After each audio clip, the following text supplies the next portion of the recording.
Karš tuvajos austrumos pāriet pavisam jaunā eskalācijas līmenī.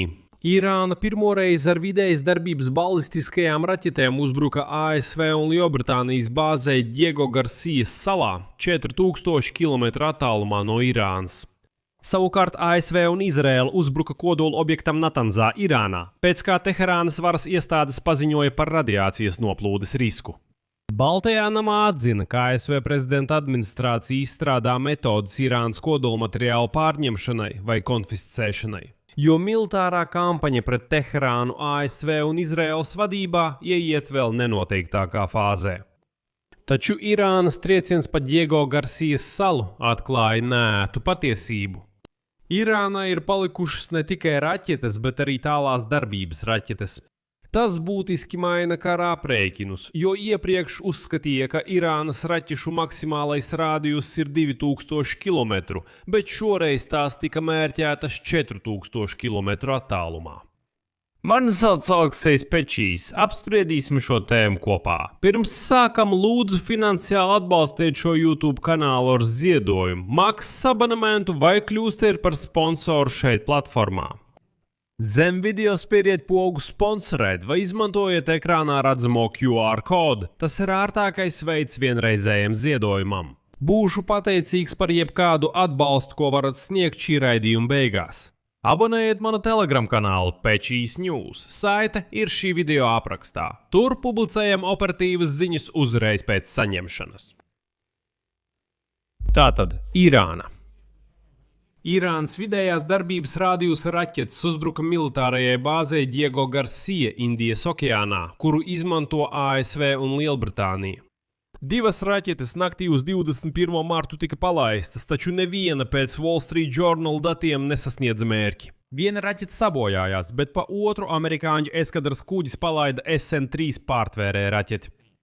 Irānas aģentūra Mehr uzbrukumu nosauc par nozīmīgu soli, piebilstot, ka Irāna tas pārsniedz ienaidnieka gaidīto.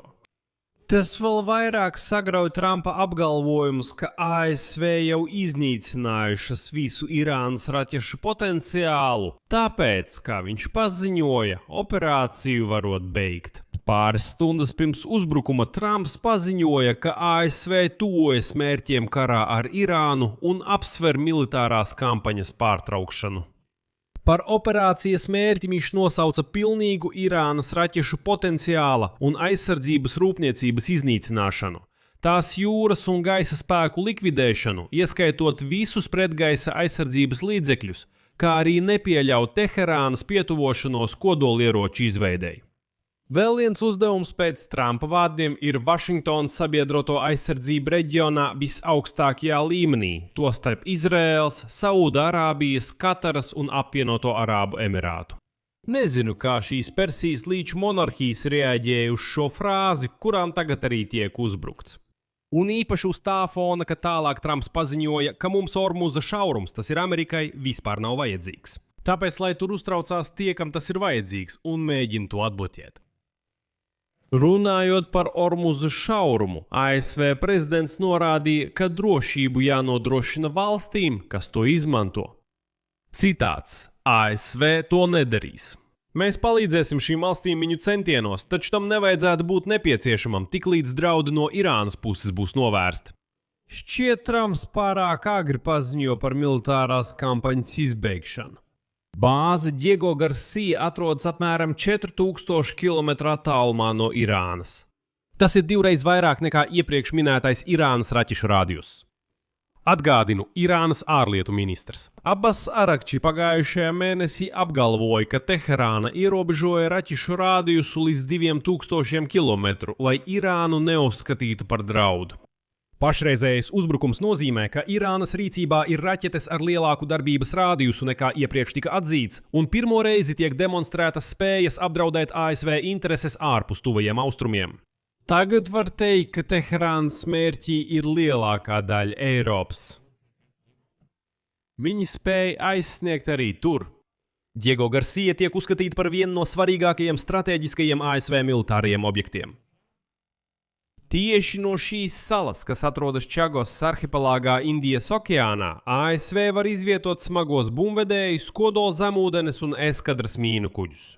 Un vienlaikus atrasties vairāk vai mazāk drošā attālumā.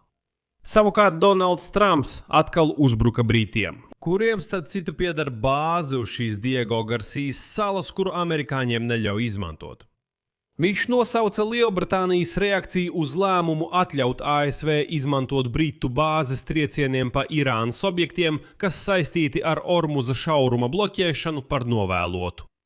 Situāciju sarežģīja Lielbritānijas lēmums nodot Diego Garcijas salu Maurīcijai, saglabājot militāro bāzi. Tagad Trumps. Viņš saka: Es biju nedaudz pārsteigts par Lielbritāniju. Viņiem vajadzēja rīkoties ievērojami ātrāk.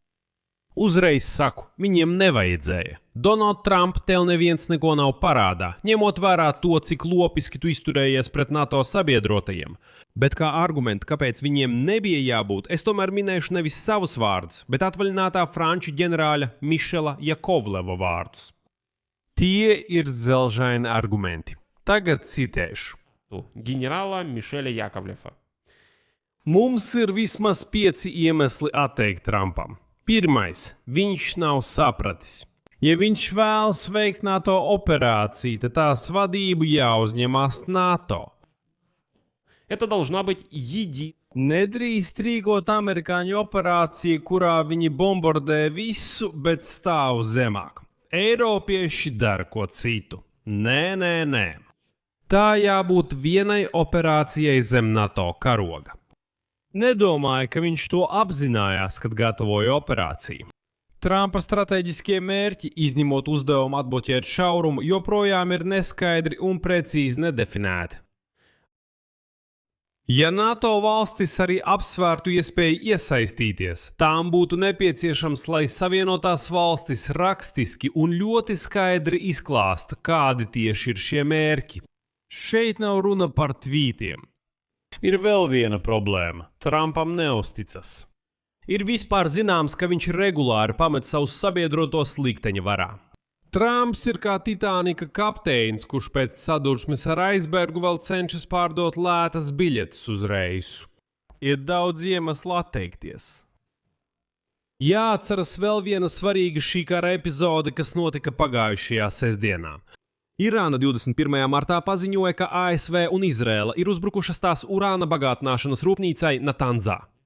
Irānas valsts mēdīji ziņo, ka radiācijas noplūde nav notikusi un iedzīvotāji nav bijuši apdraudēti. Šis ir otrais gadījums, kad objektam ir uzbrucis kopš kara starp ASV, Izraelu un Irānu sākuma. Vienlaikus ziņots, ka ASV prezidenta Donalda Trumpa administrācija izstrādā metodes Irānas kodolmateriālu pārņemšanai vai izņemšanai.